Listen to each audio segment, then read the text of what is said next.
always up for that. Always wrong. Is it windy? Yeah, it's big. Pick it up.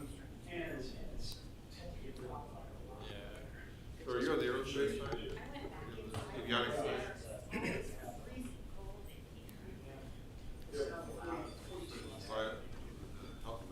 Yeah, I walked in with a coat on and stocking cap, and Jim's like, "It's 60 degrees." And I was like, "It was." It won't be. It's not anymore. Yeah, that's Crap in your well, what? Yeah, I was a practical guy. All right, is everyone ready? Good evening, everyone. It's 7 o'clock in Gardner, Kansas. Call the meeting to order. Please rise and join me for the Pledge of Allegiance. allegiance to the flag of the United States of America and to the republic for which it stands, one nation, under God, indivisible, with liberty and justice for all.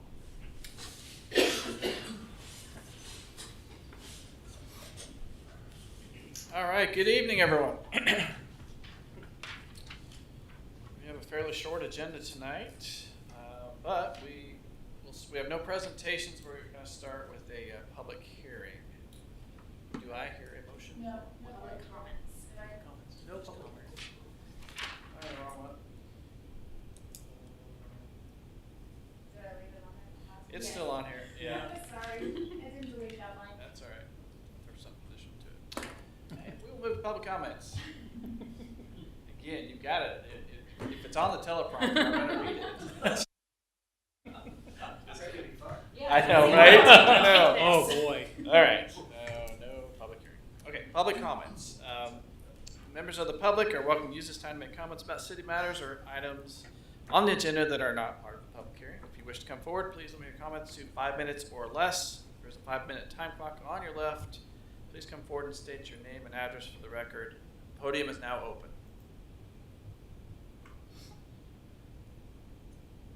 Well, coming forward, we'll move to consent agenda. Is there an item on the consent agenda council would like to remove?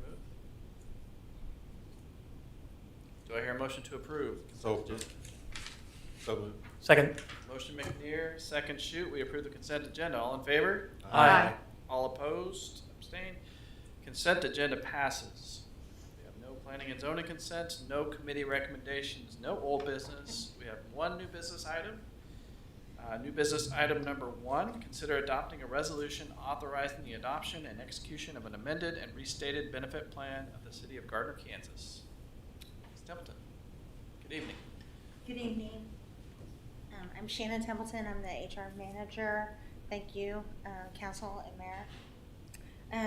What I would like to present tonight is that we have now completed 2 open enrollment periods adhering to the federal guidelines required by our individual coverage health reimbursement arrangement, also known as ICHRA. Due to these requirements, it has become necessary to adjust the city's waiting period for enrollment. The new hire eligibility will be adjusted to the first of the month following 30 days of employment as of 1/1/2025. As part of this adjustment, Flex Made Easy, the city's service provider for the flex spending accounts, requires that the governing body pass a resolution authorizing staff to amend the plan waiting period for these FSA services. Thank you. Is there any public comment for new business item number 1? Council, do you have questions regarding new business item? Really more of a clarification for the folks that might be watching this.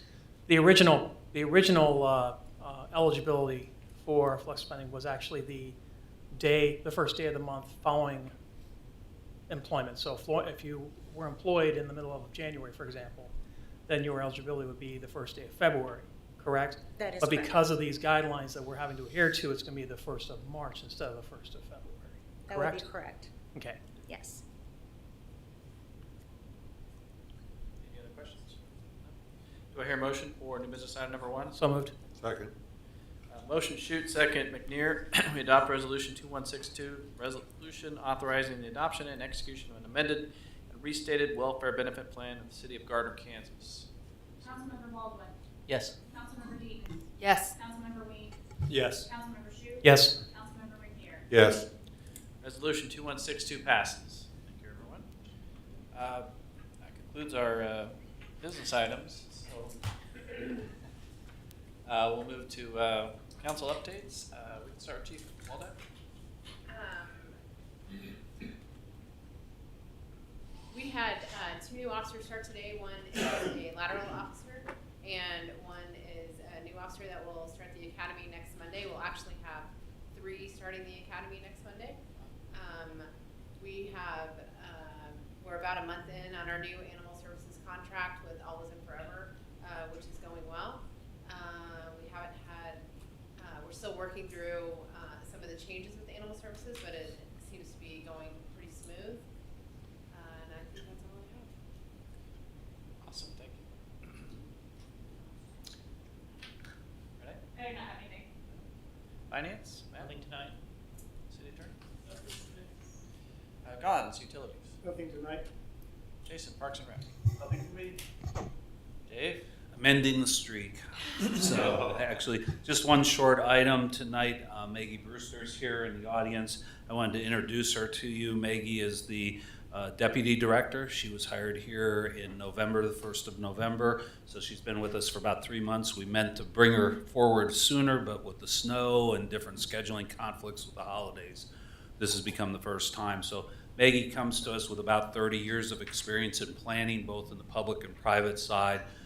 She's done historic preservation planning. She's worked with neighborhoods and neighborhood planners. She's been a planning director with communities in Tennessee that are about the same size as Gardner. So there's some significant expertise, I'll say, here with Maggie.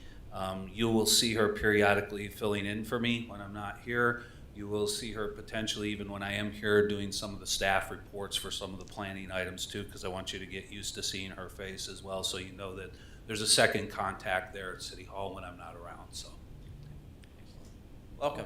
Welcome, Maggie. We've met before. Thanks. Kellen? Nothing for me tonight. Jim? Yeah, I want to talk a little bit about residential development. We have a number of proposals that have come in they're not quite to application period, but pre-app meetings. And we are getting almost exclusively high-density, 50-foot lot, slab-on-grade development proposals that staff is discussing with the developers. In accordance with the comprehensive plan, we are pushing for high-quality construction and for a diversity in our housing stock. So some of the proposals we're getting are extremely high density, and we are pushing for additional open space.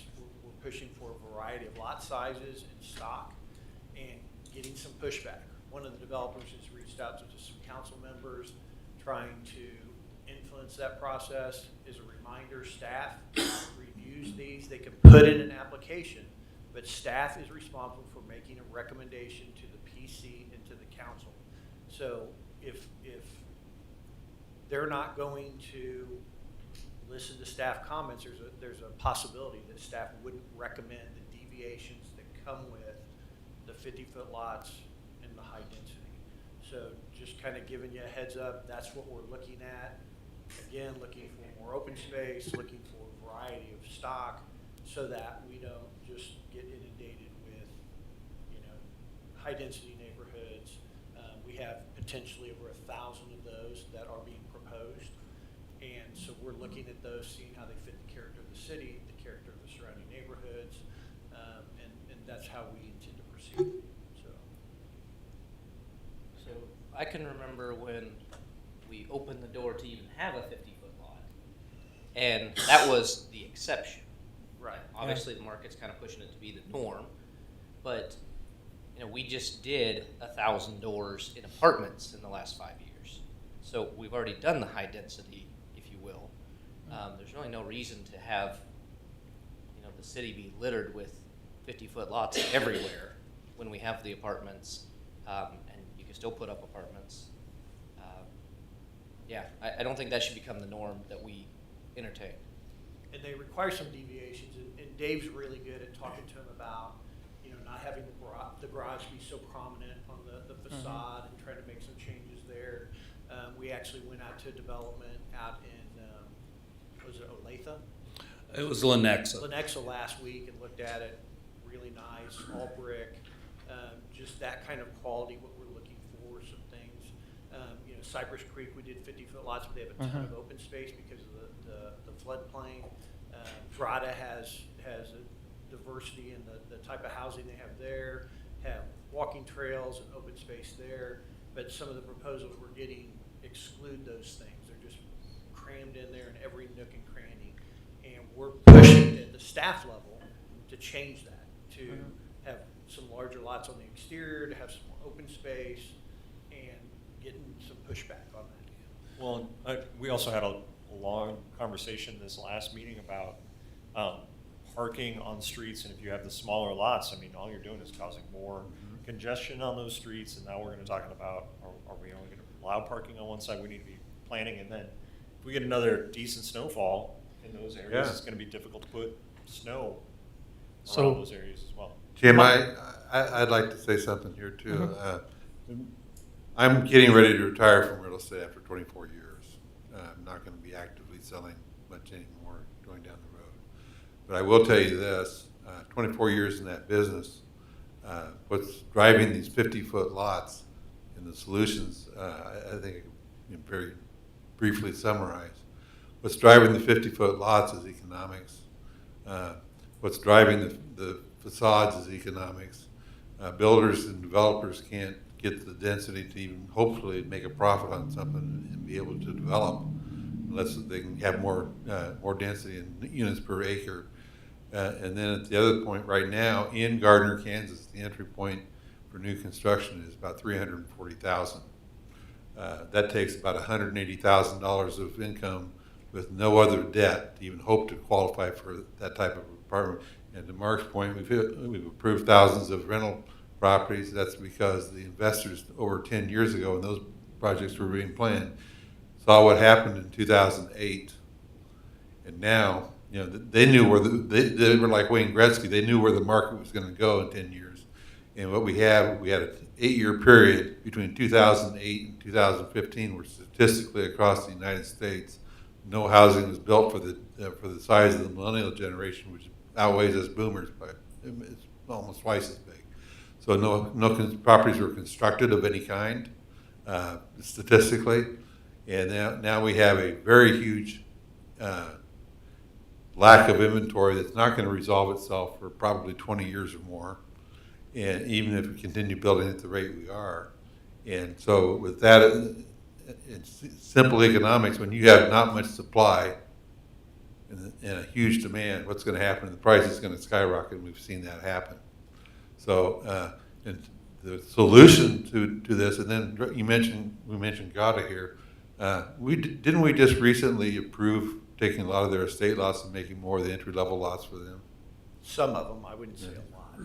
Yeah, and the reason they wanted to do that is because the estate lots weren't selling, and so really the solution, I believe, to all this is not approving thousands and thousands of 50-foot lots, but let's attract the employers that can generate the incomes that can fill those $500,000, $600,000, $700,000 price points. And the last thing I'll leave with you is this: the real estate market today, from maybe there was a property in Wellsville over the weekend that had over 200 people looking at it for $50,000, and they had an insane number of offers. But the floor in Gardner is about 150 for not much, and then from that price up to about 350, 400, there's pretty good traffic. And then from 400 to about 800, there's nothing. And from 800 to about 1.2 is pretty strong, and in Johnson County wide above 1.2, it's on fire. So what we have is really more of a, we're going to have what we have, or we're going to have the job of bringing more employers to town, and which or opportunities for people to make the kind of money that we can fill those $500,000, $600,000, $700,000 homes. So that's my thought. Well, and I always tell them, are we interested in growing just for the sake of growing? And my impression from comp plan, from talking to council is, no, we want to have high-quality neighborhoods, and we're growing fast. I mean, we're already growing.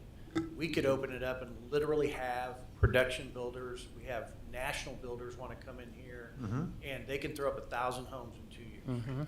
I mean, that's what we could end up with if we don't hold them to the standard that we believe as staff that we're looking for. Which, Well, again, according to the comp plan, high quality, diversity in our housing stock. And we've always talked about having second, third, fourth tier housing, and that's not what we're getting right now.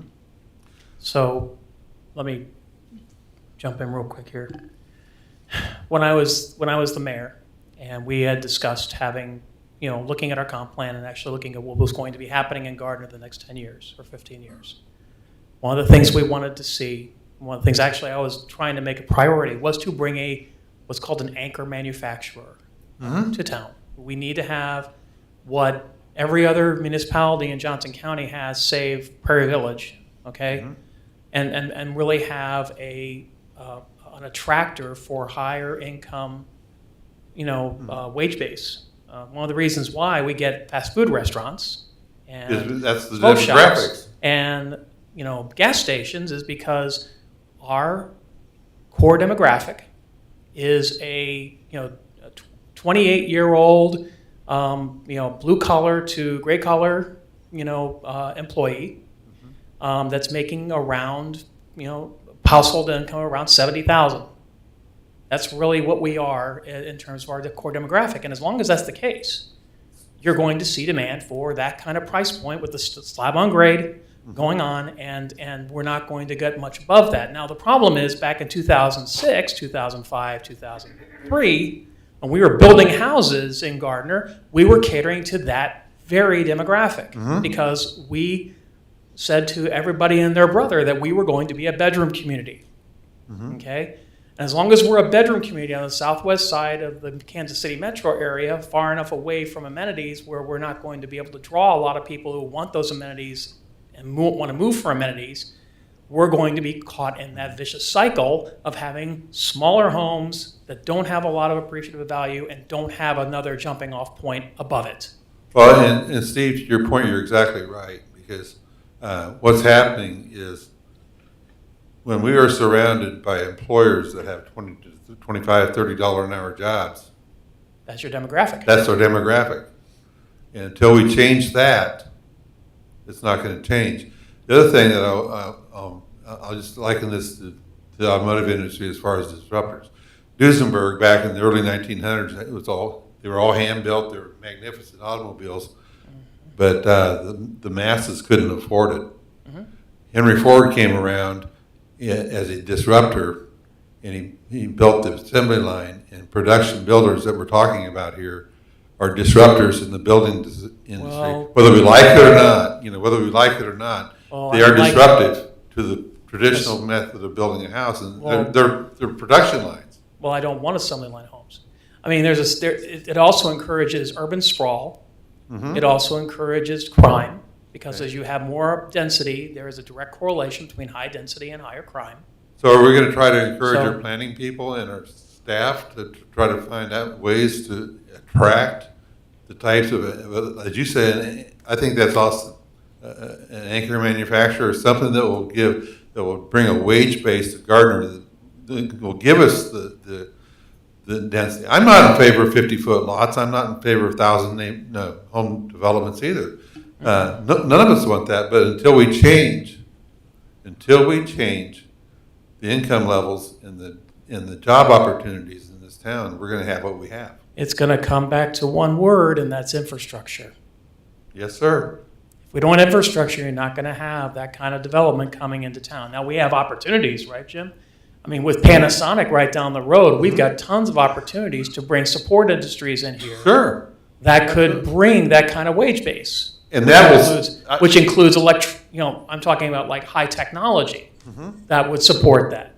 Right now, I'm sure there's high tech firms that are sniffing around this area of the county because we got land. okay?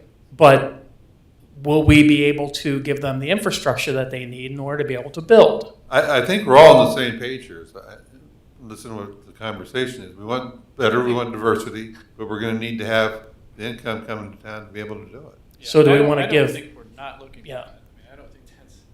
I mean, but do we want to give a direction to staff and to, I say the direction is keep going the direction we've been going because we like it. We Nothing are, will change. we're Thank right you. there. Okay, Thank you, we're, Casey. we're working on the very thing you're talking about now. Mhm. Going to Topeka next week to try to take another step forward.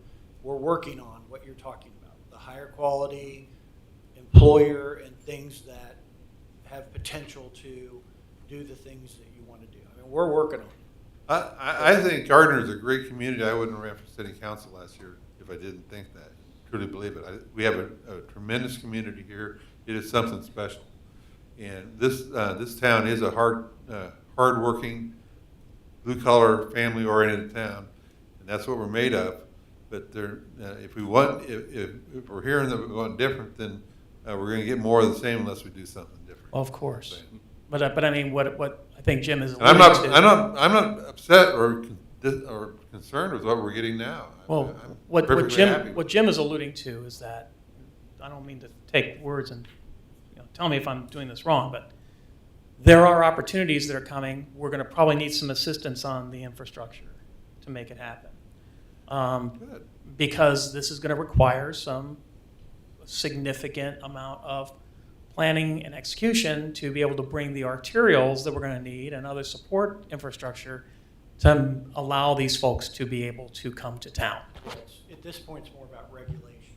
Yeah. How we're going to do what we need to do. It's not necessarily about, money and roads. Mhm. But we're getting close. I mean, we're getting a ton of interest.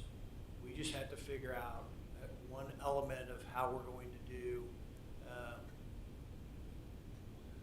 one of the elements that has to be done. So we need KDHE on board to do it. So that's And I'm gonna jump in for just a second because I do want to bring this back around to Councilman Baldwin's comment too, and a couple of things here. In our regulations currently, we do allow the 50-foot lots for residential development.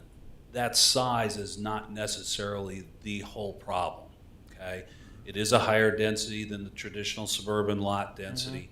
The issue becomes we now get into more detail and minutia about design and open space integration and things like that. So what's happening as we get these proposals for smaller lots, we're also interested in incrementally looking at what that quality of neighborhood is going to be like, not just when it's built, but when that person who buys that house the first time, what's that resale value the second time, right? So we want that neighborhood to retain a quality that influences that property value. So as we're doing this, though, we're going to be cognizant of the market. We have to watch those prices. We have to be careful.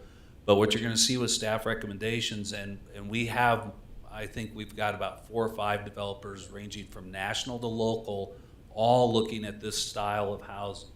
And we have sent basically the same message back out to them in these pre-app stages that says, if you can work with us on some of these design items, if you can work with us on some of these elements, and we've gotten various reactions. We've had some that said, hey, I think we can work with that. We're going to have our design team. We'll get you back some drawings. We'll show what's going on. We've had others that have pushed back on us. And I think what Jim is referring to, and as we are working with these folks, you're going to see some recommendations potentially from staff that are coming through here that are pushing against some of the deviation requests potentially because it's a design issue at that density or it's an open space issue at that density. And that's where we're getting concerns about. So just be aware of that, but we do have the regulations in place that are very solid here. It's just a matter of, are we going to be supporting some of those deviation requests, some of those things where people are trying to get around. Now the test is, at the end of the day, there's a statement in the code that says that if you're asking for a deviation, you have to present something that's equal to or better than what was intended by the regulations. And so that's caused some discussions to occur in these pre-app stages that some people are looking at staff and saying, well, if I can't get your recommendation, you're telling me I can't get this. No, you have due process. You can bring it forward. Just understand, we may not be supportive of some of those things as we're trying to hit that balance of quality, sustainable neighborhoods in this community. So, Dave, I think your department did a very good job. But one of the things that having been on the planning commission for 6 years before this, the P process, the plan process, has been something that's been magnificent, and it's helped your staff have a lot of control and direction to these developers coming in. And to Mark's point from our last meeting, some of this is going to also come down to, and I hope your people are doing it, is some of the parking, some of the traffic, some of the traffic flow, and some of those kinds of issues that are going to make, as we start narrowing these lots down, I'm not necessarily in favor or opposed to that, but we're going to have to be very cognizant and mindful of how parking is, because if we cut that down, we're going to start putting parking on the street, like you said, Steve, and we're going to have to be able to be very mindful Well, you'd have to widen of what the we're creating. streets. You'd have to widen the streets, which then causes another problem, which And that is takes too much concrete. That decreases the density of the. Therein lies the problem with these. I believe, having sold new homes for 3 years, the developers have is being able to wrestle with all those issues and come up with a sellable product at the end of the day. And back to the point of, back 20, 30 years ago, Doublegate and St. John's Trace, Darrell Bose, who built those and developed those two neighborhoods, was very proud of the fact, and they're selling, most of them sold in the low hundreds when they were built. Yeah, they did. And they're in the mid threes now. And so, and what Darrell did is he built a good quality building. He used the cheapest materials finish. He used the cheapest carpets, the cheapest paint. You got a blow-and-go paint job. You got the cheapest of finishes. But he was very proud to say he built a quality home that met code, the cheapest home in Johnson County that met code, and was reasonable quality. And so I think anybody that lives out in those neighborhoods can say that they actually have a very good home, because they do. And that's what I'm going to be more concerned about, is how are we affecting our citizens? How are we creating value in the long term? I think that's very important. And how are we, and where do we want to go? And that's for this body here to decide where the direction we want to go as a city. But I think we have, we've already kind of established that. I think everybody wants to go. It's in our comprehensive plan. Yeah, stay with and I trust our staff and our planning department that they're following along with that, and that's how they're making their decisions, and whether they're recommending it or not. I mean, ultimately, it still comes before us, but I trust them at the beginning of the process. That's what Bring your recommendations.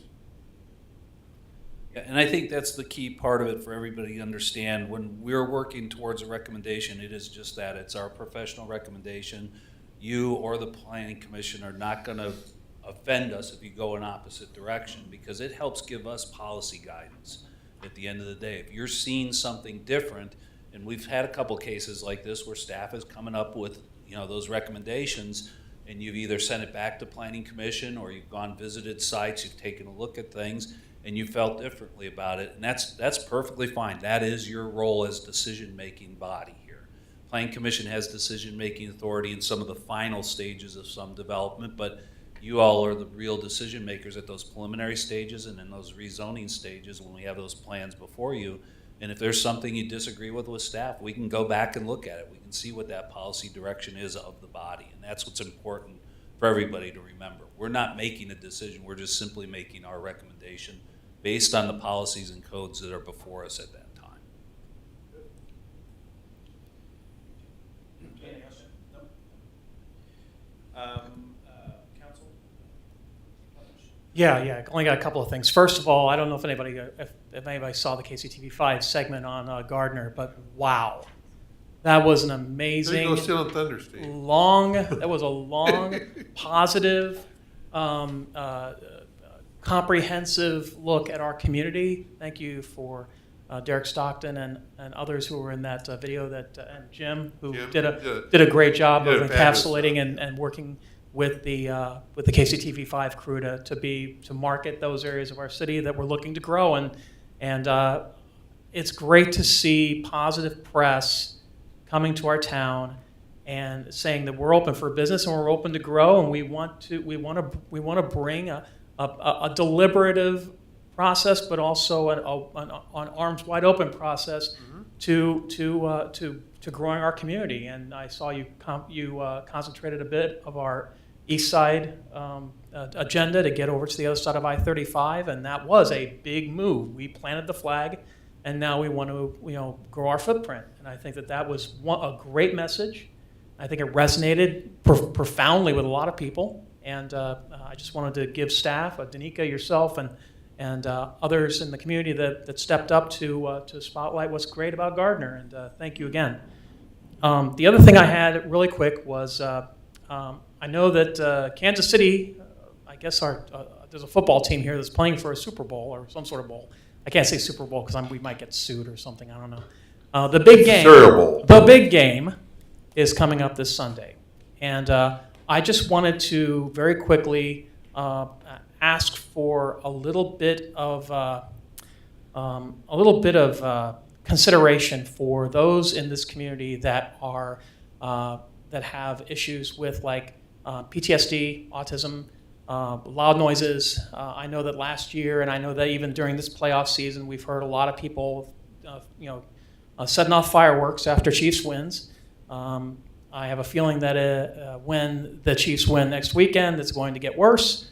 Just please, think of your neighbors. Think of those that are out there that are sensory challenged and those who have issues with, PTSD and other kind of conditions.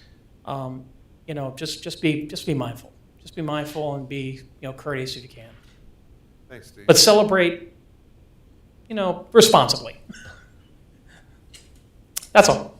Thank you. Council Vice President. Nothing tonight, thanks. Council President.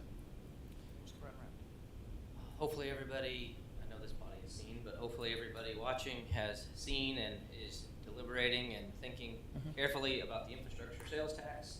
Yes. And is putting their ballots back in the mail. So just that. And reach out if they have any questions. Yep, absolutely. I just want to kind of come back again with Steve, The other Steve. Jim, you and your staff here at the city have done a tremendous job. That was a very impressive piece. And I know that you and the planning department had worked very diligently and hard to get across that interstate. It took many years and some really hard work on staff's part to make that happen for our community. And I just want to say thank you. That was one heck of a job. All of you have done very good, outstanding work. And this community, that put Gardner in a very, very positive light. And I can't tell you the number of comments that I've heard on it. Oh, you're from Gardner. Yeah, we saw that thing. You guys got a pretty nice community down there. So yeah, it's making a huge impact on Johnson County, and I think this is a way that we can keep riding on. And good job. Thank you. Councilman, do you have anything else? I appreciate the fact that that family who was interviewed, their first thing was the pool. The pool. Well, It's a blessing, and sometimes it's a little bit challenging. Secondly, I don't know if we have an update on the work around the Greenway. If we have any, I know they've probably been delayed with the snow and the cold, but I don't know if we have any idea when they may be done. The project should last all the way through the end of spring. Okay. Good to know. Early just in case summer. anybody asks. That's All right. That's all I have. Mark, just in case you're wondering, I can tell you from experience, a in-ground swimming pool is a hole in the ground in which you pour massive amounts of. Oh.